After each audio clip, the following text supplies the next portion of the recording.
गांधीनगरचे लोकनियुक्त सरपंच संदीप पाटोळे यांच्यावर आठवडाभरापूर्वी गांधीनगर पोलीस ठाण्यात विनयभंगाचा गुन्हा दाखल करण्यात आलाय। दरम्यान आज संदीप पाटोळे यांच्या आई सुमन पाटोळे यांचा मृत्यू झालाय। संदीप पाटोळे यांच्यावर राजकीय द्वेषातून खोटा गुन्हा दाखल करण्यात आल्यानं गेली आठवडाभर संपूर्ण पाटोळे कुटुंबीय दबावाखाली आहे। यातूनच सरपंच संदीप पाटोळे यांच्या आई सुमन पाटोळे यांचा मृत्यू झालाय असा आरोप करत पाटोळे कुटुंबीय आणि नातेवाईकांनी आज सकाळपासून गांधीनगर पोलीस ठाण्यासमोर ठिय्या मारला होता।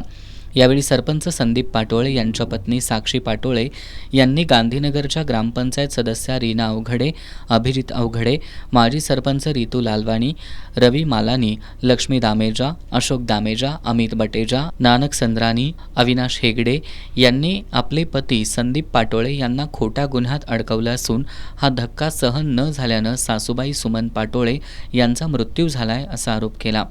त्यांनी सुमन पाटोळे यांच्या मृत्यूला कारणीभूत ठरल्याप्रकरणी 9 जणांवर गुन्हा दाखल करण्याची मागणी करणारा अर्ज गांधीनगर पोलिसात दाखल केलाय। यावेळी सरपंच संदीप पाटोळे यांना खोट्या गुन्ह्यात अडकवणाऱ्यांच्यावर गुन्हा दाखल करून घ्या असा आग्रह धरत पाटोळे यांचे कुटुंबीय तसंच नातेवाईक दिवसभर गांधीनगर पोलीस ठाण्यात ठिय्या मारून बसले होते। दरम्यान करवीरचे पोलीस उपअधीक्षक सुजित कुमार क्षीरसागर यांनी दुपारी गांधीनगर पोलीस ठाण्यात येऊन पाटोळे कुटुंबियांची समजूत काढण्याचा प्रयत्न केला, मात्र पाटोळे कुटुंबियांचं समाधान झालं नाही।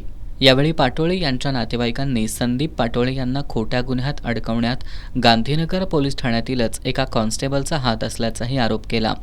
पाटोळे यांच्या कुटुंबातील महिलांनी पोलिसांवर प्रश्नांची सरबत्ती करत पोलिसांना चांगलंच धारेवर धरलं। पोलिसांनी मात्र सायंकाळी उशिरापर्यंत गुन्हा दाखल करून घेतला नाही। त्यामुळे पाटोळे कुटुंबीय आणि नातेवाईकांनी पोलिसांच्या कारभाराबद्दल तीव्र नाराजी व्यक्त केली। सरपंच संदीप पाटोळे यांचे भाऊ बाळासाहेब पाटोळे यांनी गांधीनगर पोलीस गुन्हेगारांना पाठीशी घालतायत असा आरोप केला। मागील आठवड्याभरात बऱ्याचशा इकडे राजकीय घडामोडी झालेल्या आहेत आणि अतिक्रमित जागेचे नोंदणीकरण करण्यासाठी झालेला हा वाद आता वेगळ्या वळणावर पोचलेला आहे आणि सरपंचावर खोटा विनयभंगाची केस रीना अवघडे आणि अभिजित अवघडे या दाम्पत्याने केलेली आहे आणि तेवढ्यातही त्यांचं समाधान न झाल्याने त्यांनी घरात येऊन वारंवार त्रास दिल्यामुळं रीना अवघडे, नंतर अभिजित अवघडे आणि रितू लालवानी आणि अमित बटेजा या आणि इतर लोकांनी वारंवार त्रास दिल्यामुळे माझ्या आईला प्रेशर आलं आणि त्या प्रेशरच्या ह्याच्यात माझ्या आईचा मृत्यू झालेला आहे आणि त्या मृत्यूच्याबद्दल आणि ह्या लोकांच्या विरोधात जी केस नोंदवायला आम्ही पोलीस स्टेशन गांधीनगर पोलीस स्टेशनमध्ये आले होतो, पण त्यांनी गुन्हा दाखल करून घेण्याचा असमर्थता दाखवली आहे आणि आम्हाला असंच वाऱ्यावर सोडलेलं आहे। कदाचित त्यांचा गुन्हेगारांना पाठीशी घालण्याचा कट असावा किंवा बेत असावा, पण आता आमचा वाली कोण आहे याचं बघावं लागेल।